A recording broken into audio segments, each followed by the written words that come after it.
Las opiniones vertidas en este podcast son de exclusiva responsabilidad de quienes las emiten y no representan necesariamente el pensamiento del canal. Bienvenidas, bienvenidos a un capítulo más de su podcast favorito, Agenda de Todas. Escucha, cuestiona, acciona. El día de hoy, como todos los capítulos, es un capítulo muy especial, pero ahorita les voy a decir por qué.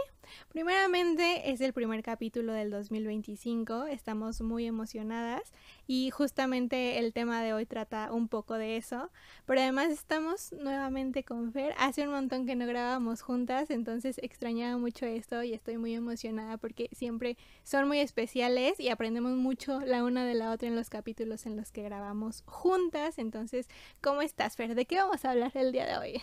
¡Yay! Y yo aquí, inventándonos un poco nuestra banda sonora. Pues primero que todo, feliz año a todas y todos. Esperemos que la estén pasando bien. Y si no, pues entender que los inicios de año también a veces son un poco complicados, ¿no? Ya tenemos un episodio sobre eso con nuestra psicóloga Ania. Estoy muy bien, Vero. Muchas gracias por presentarme. Pues la verdad, sí estoy emocionada, honestamente, pero también estoy como un poco, esta parte como que no le quiero prender al año como súper emotiva nada más porque sí, o motivada, ¿no? Sino como, vengo como con todo, vengo enojada, vengo sí, ¿cómo se puede decir? Pues sí con todo, pero a seguir continuando con cosas que ya estamos haciendo desde aquí, desde estos espacios, así que estoy contenta. Vamos a hablar sobre nuestras 12 uvas, es decir, nuestros 12 deseos de agenda de todas.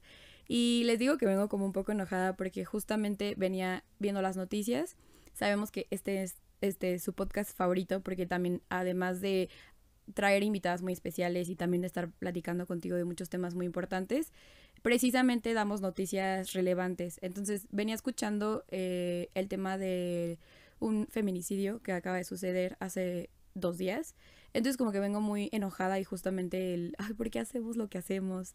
Y creo que esos espacios son los que nos hacen recordar el por qué seguimos en la lucha. Entonces hoy venimos con nuestros 12 deseos a seguir insistiendo a nuestras autoridades, a seguir insistiendo desde la colectividad, pues muchas cuestiones que las mujeres pues vamos a seguir gritando, vamos a seguir manifestándonos y vamos a seguir accionando pues justamente para que se erradiquen muchas situaciones, en específico pues la violencia contra las mujeres. Así que hoy vengo enojada. Sí. Y es importante todo esto que mencionas porque justamente hace un año estábamos con Ania que nos estaba hablando sobre todas las expectativas y todo este cúmulo de emociones que traen los años nuevos, toda esta autoexigencia.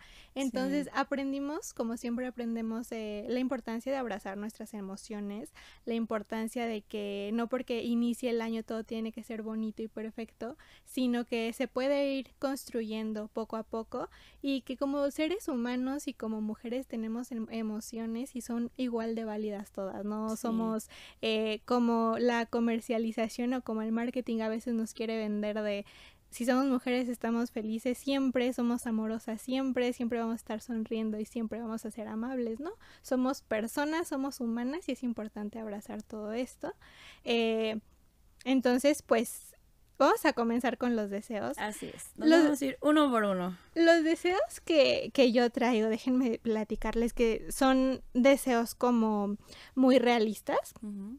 En el sentido de que sí se pueden hacer con voluntad política, sobre todo, con voluntad colectiva, porque obviamente de desear, pues yo desearía que se erradicara la pobreza en el mundo, que se erradicara la violencia contra las mujeres, pero digamos, deseos para este 2025 muy reales que con voluntad política y colectiva se pueden realizar. Entonces, ¿quieres comenzar, Fer, con tu primer deseo? Claro que sí.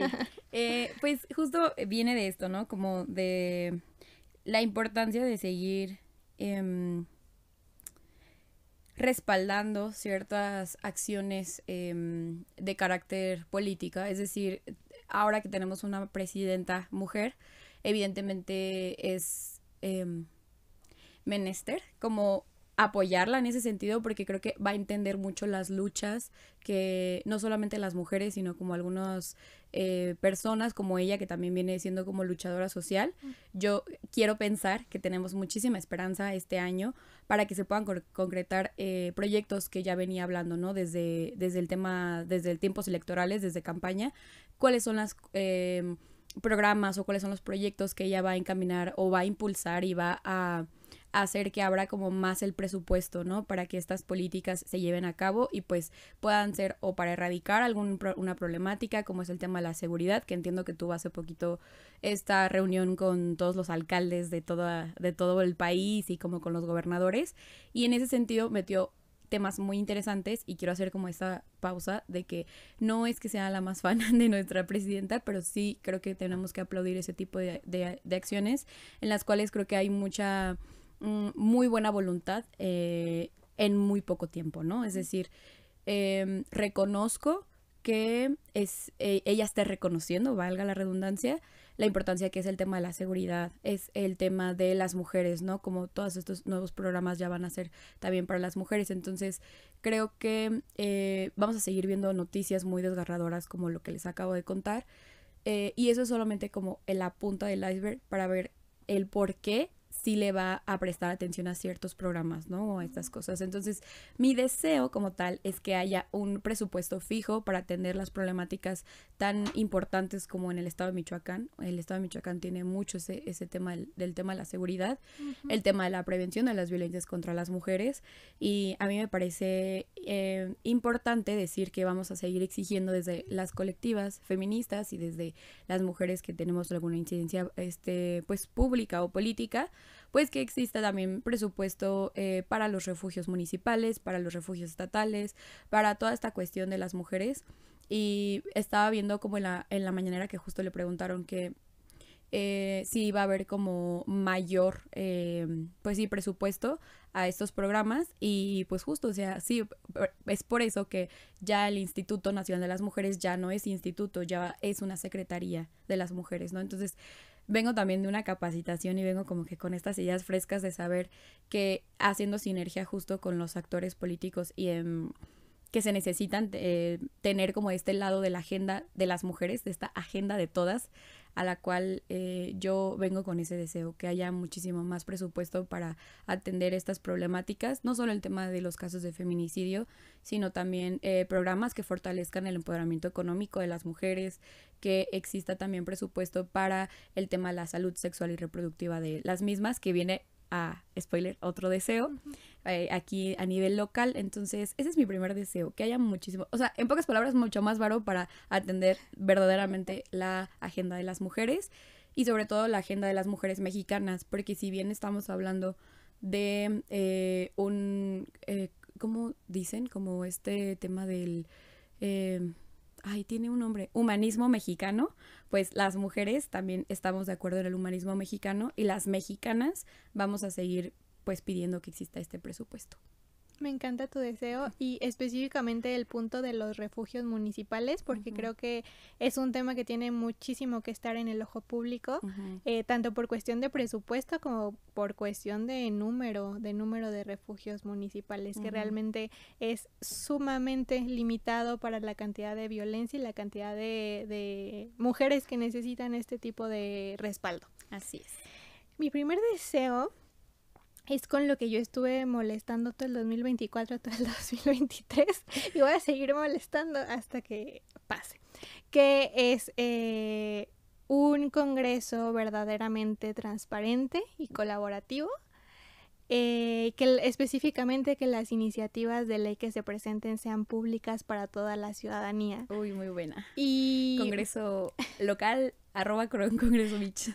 Etiqueten al Congreso, por favor, porque...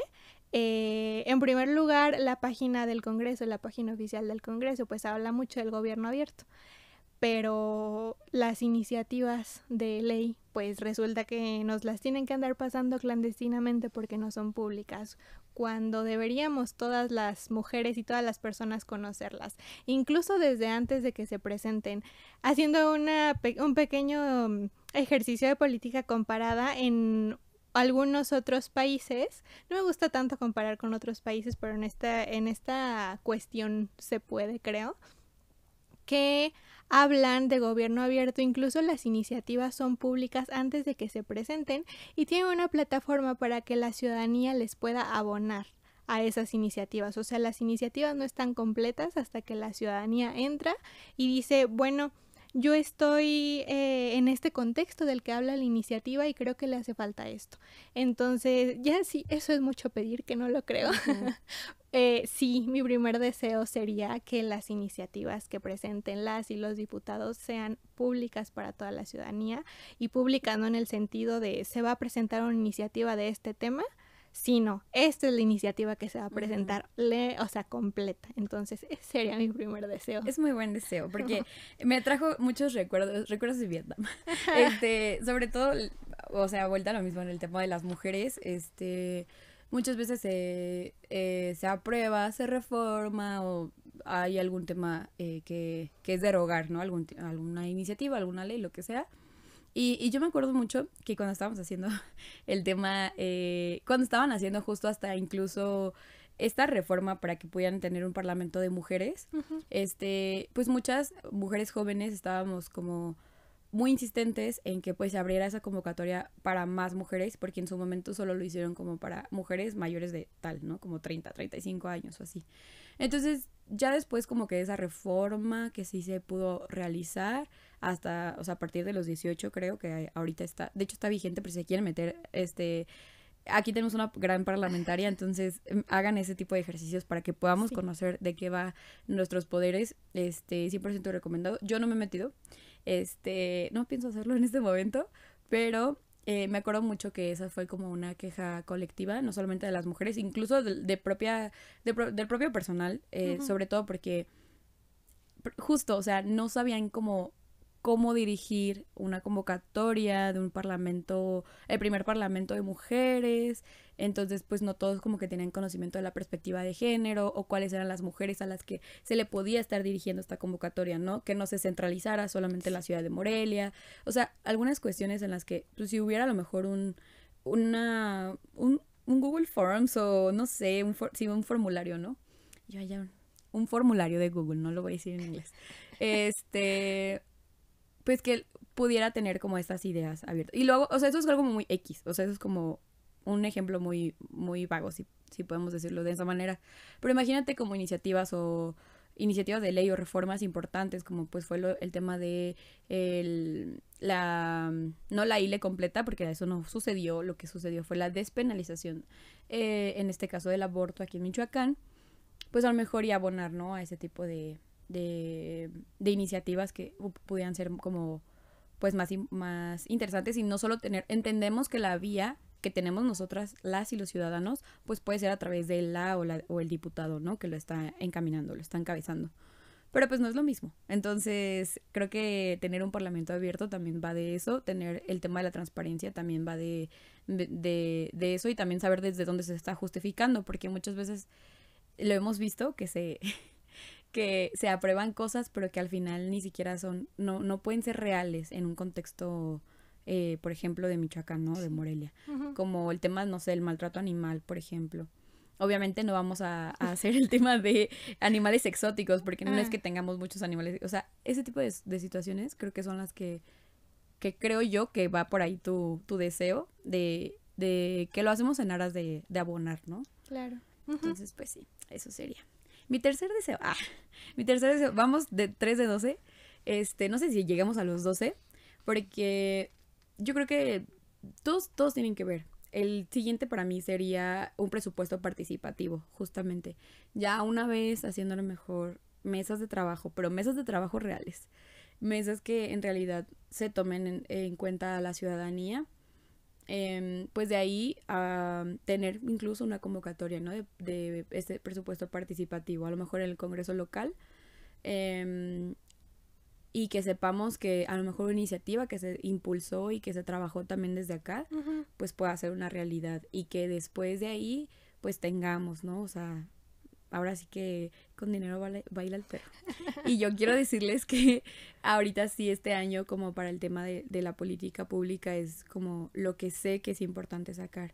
Y lo hemos visto, o sea, les digo, como en el tema de los programas de bienestar o algunos programas en los que les digo, ahorita la CONAVIM está sacando, ahorita están muchas reformas como en el tema de Banavim, que es un banco de datos, que ya también se le va a fijar un presupuesto, o sea, ese tipo de cosas son las que me gustaría verlas plasmadas y como ya no se necesitan crear desde cero, simplemente es jalarlas desde donde está funcionando, que puede ser o de otros lugares o en su caso, pues a nivel federal, pues poderlas bajar a nivel local, ¿no? Y local también hablo de estatal y municipal.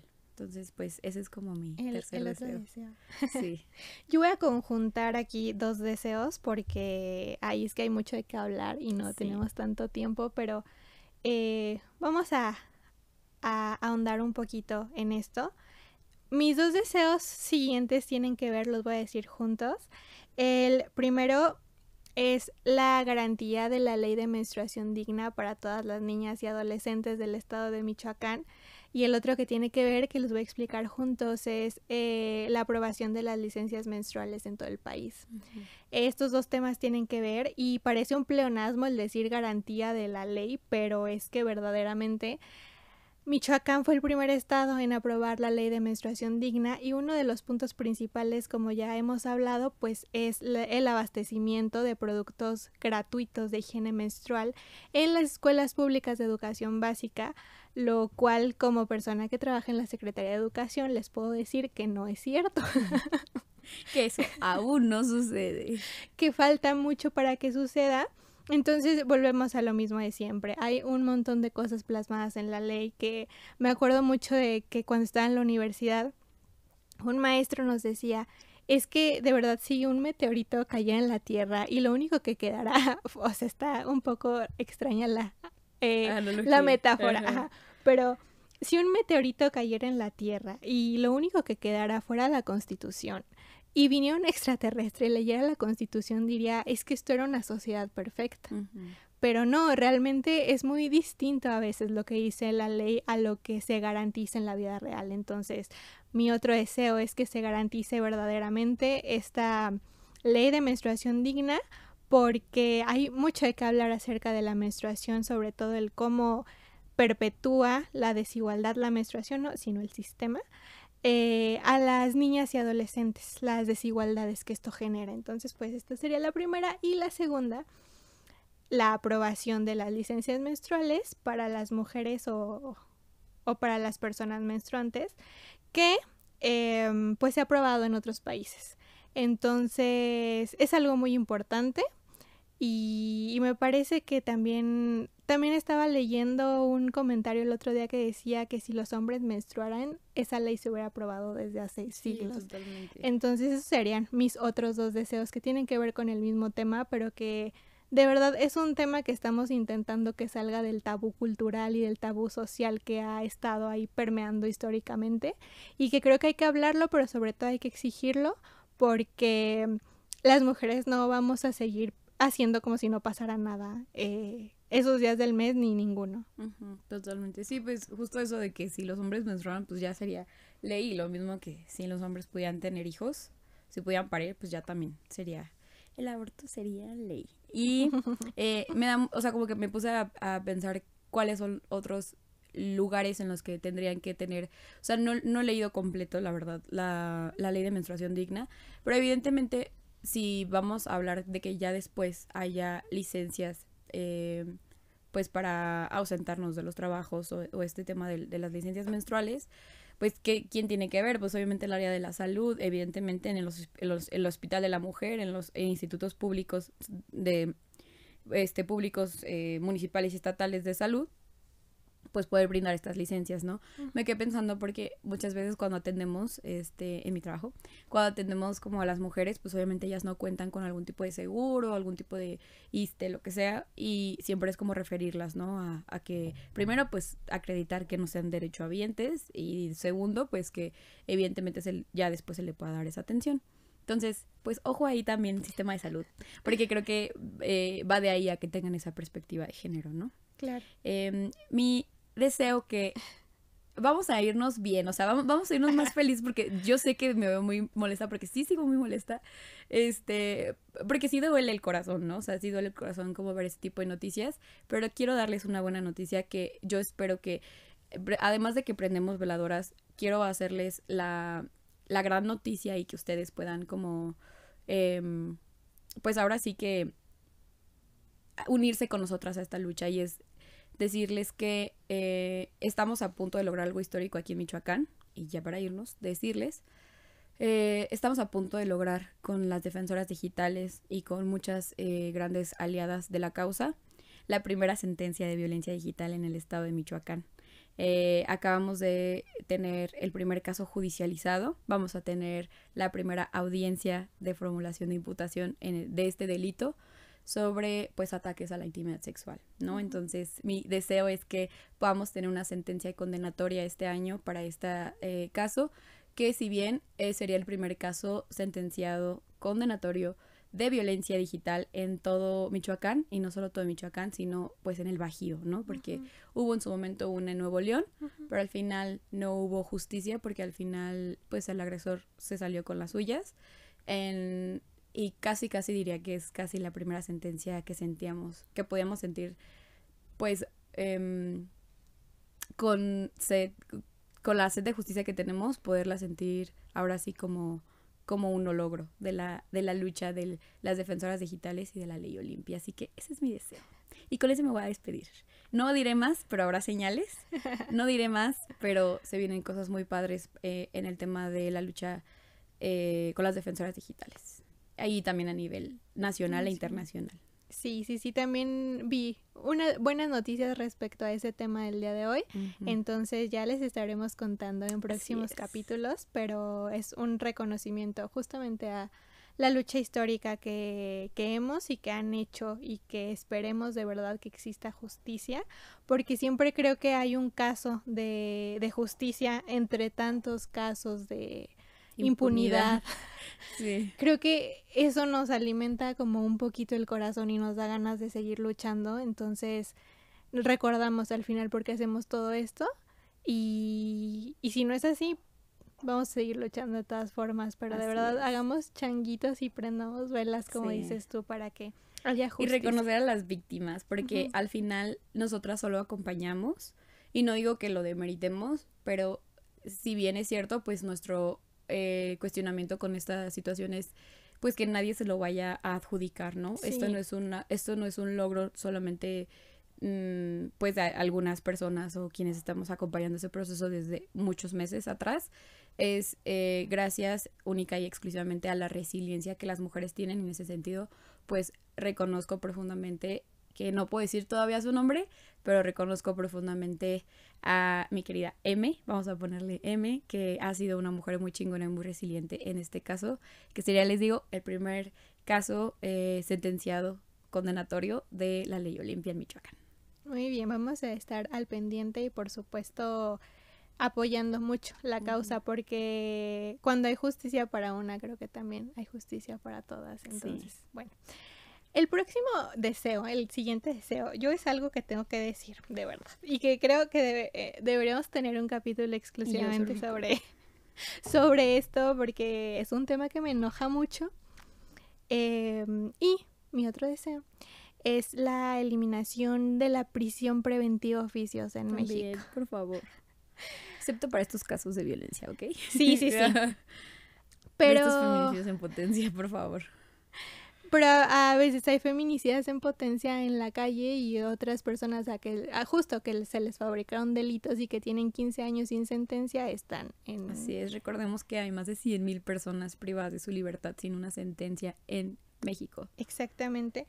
Y me parece muy importante este dato que das, porque justamente a inicios de este año se acaba, el 1 de enero me parece, se acaba de reformar, o no sé si ya me dirás tú que eres la abogada aquí. Politóloga. El artículo 19 de la Constitución, que es el que habla de la prisión preventiva oficiosa, y se le añadieron más delitos al catálogo para ejercer esta medida cautelar en México. Entonces, pues, es un capítulo y es un catálogo bastante amplio que otra vez vuelvo a lo mismo, si viviéramos en un país distinto, con más impartición de justicia real, con menos impunidad, con un gran debido proceso, con menos violación de los derechos humanos, con menos fabricación de delitos, con menos sobrepoblación carcelaria y con menos punitivismo como casi único método de aplicar la justicia, pues estaríamos de acuerdo. Pero creo que de verdad las leyes, las iniciativas y las reformas se tienen que estudiar profundamente y se tienen que estudiar de acuerdo al contexto real que vive nuestro país, y por eso me parece tan importante este dato que estás dando. Hay un porcentaje grandísimo de personas que están bajo estos supuestos en prisión, que tienen 15, 20 años esperando sentencia, que en muchas ocasiones son inocentes, pero pues están bajo la prisión preventiva oficiosa. Y aquí estaba escuchando justamente un video donde Arturo Saldívar habla sobre este tema y me quedó muy grabada una frase que dice que la prisión preventiva oficiosa en México castiga la pobreza. Que si vas a una cárcel, puedes hacer una comparativa, perdón, hasta me trabo el coraje. Sí, es que sí está el coraje. De las personas en situación de pobreza que hay en los centros de reinserción social, que lo que menos tienen también es sí, reinserción social. Pero si se hace una comparativa con las personas ricas, digámoslo así, pues es absurdo la comparativa. Entonces, creo que como gobierno de izquierda, yo sí lo voy a decir como muy claro, creo que como gobierno de izquierda que nos está representando en este momento, se tienen que ver muchos de estos factores antes de hacer este tipo de modificaciones, que obviamente en lo real es muy distinto a lo que se pretende en la utopía, ¿no? Uh-huh. Entonces, pues mi deseo, que lo veo complicado porque justo se acaba de reformar. Es justamente la eliminación de la prisión preventiva oficiosa, obviamente con sus excepciones, pero sí. Así es. Y que justo todo es político y entendamos el por qué se reformaron ciertos delitos, ¿no? O por qué se pusieron a ese grado de tener, pues ahora sí que esa medida cautelar, porque qué chistoso o qué curioso, decía un profe, qué curioso, ¿no? Qué curioso que sean delitos que tengan siempre que ver con puestos, ¿no? Como todo esto de no solamente se reformó el tema del narcomenudeo, todas estas cuestiones, sino que también el tema de los, ¿cómo se dice esto? Como los políticos que al final roban, ¿no? Pero tiene ¿cómo se llama ese tipo penal? Y yo soy la abogada, pero ¿cómo se llama ese tipo penal? También el hecho del financiamiento para las campañas electorales. Exacto, o sea, todo lo que tenga que ver con lo político electoral es vemos, ¿sabes? Y entonces, vuelta a lo mismo, ¿cuál es la investigación? ¿Cuál es la justificación del por qué se reforman este tipo de delitos y por qué no se sigue reformando justo un feminicidio en grado de tentativa? ¿Por qué no se reforma un tema de robo a casa habitación con un tema de violencia que escaló a un tema de hay una vuelta, se me está olvidando todo, pero como esto que es como muchos delitos en uno, y que tiene que ver con la violencia contra las mujeres, en el tema de alguna violación tumultuaria, o sea, hay muchísimas cosas que se pudieran, que pudiera haber una reforma, o sea, pudiera justificar ese tipo de reformas, pero si solamente tiene que ver con lo político electoral, vemos. Entonces, pues sí. Y por último, ya muy brevemente, es un deseo que sí quiero mencionar porque es un tema muy reciente, pero creo que no hay que olvidarnos de todo este genocidio que sucedió. Uh-huh. Entonces, mi otro deseo, ya por último, sería libertad y justicia para Palestina. Totalmente. Porque justamente acaban de acordar un cese al fuego entre Palestina y Gaza, como lo sabemos, pero también hay que exigir justicia porque todas las vidas valen y aquí se perdieron muchísimas vidas. Entonces aquí no se acaba esta lucha y creo que es un tema que tenemos que seguir recordando, que tenemos que seguir viendo y que tenemos que seguir al pendiente como siempre, porque no hay que olvidarnos de lo que ha pasado. Entonces sería Somos un mundo globalizado y ya lo vimos con Jimena en su en nuestro capítulo de Internacional. Ajá. Si no lo Todo han visto, tiene que ver. Vayan y véanlo. Y sí, Palestina libre, Palestina con justicia y sobre todo también pues que el mundo sea un poco más empático con las situaciones, porque no hay que ser selectivos. Evidentemente cualquier tragedia pues tendríamos que tener este nivel de empatía. Y no sé, lo comparo mucho con el tema de lo que estaba pasando en el incendio de California. Y de verdad dejen su clasismo atrás. O sea, es como el escuchar comentarios de que, claro, o sea, lo hicieron a propósito para que toda la gente migrante pudiera ya salirse del país, ¿no? O sea, porque entendamos que California pues está en una región en la que está muy cerca pues de México, ¿no? Entonces, teorías conspirativas que solamente estaban llenas, o sea, cargadas de odio, de xenofobia, de clasismo, de racismo, en la cual entendía el por qué hacían comentarios como a lo de Palestina, ¿no? Entonces, sí, alto al fuego, pero de a que dijeron alto al fuego, ya murieron 80 palestinos. Exactamente. Entonces, no solamente alto al fuego, sino justicia para ellas y ellos. Así es. Y con estos deseos es que concluimos este primer capítulo de este año, que ya es el segundo año que iniciamos juntas. Fer, yo, nuestras invitadas, todos ustedes que nos ven, entonces les queremos agradecer por iniciar un año más con nosotras. Ay, bueno, el último, que crezca Agenda de Todas. Obviamente, sí. Obviamente. Bueno, ese es un deseo como para todo el año, entonces muchísimas gracias como siempre por todo su apoyo, por todos sus mensajes, por todas las... el respaldo que hemos tenido. Así es, que nos escriben que quieren venir y vamos a tener invitadas buenísimas y vamos a tener temas muy interesantes y como siempre gracias a Fer por acompañarme a ti, amiga. y respaldarme con su amor en todo este camino. Y pues esperemos y estamos seguras que este va a ser un gran año para el podcast. Te agradezco mucho, Fer, y les agradezco mucho por ver este capítulo. Te dejo que nos despidas el día de hoy. Gracias, síganos. Recuerden que estamos en Instagram como @agendadetodas, así, sencillito. Y también pues pueden ver nuestros episodios en todas las plataformas del Sistema Michoacano de Radio y Televisión. Así que pues nos vemos a la próxima. Muchas gracias.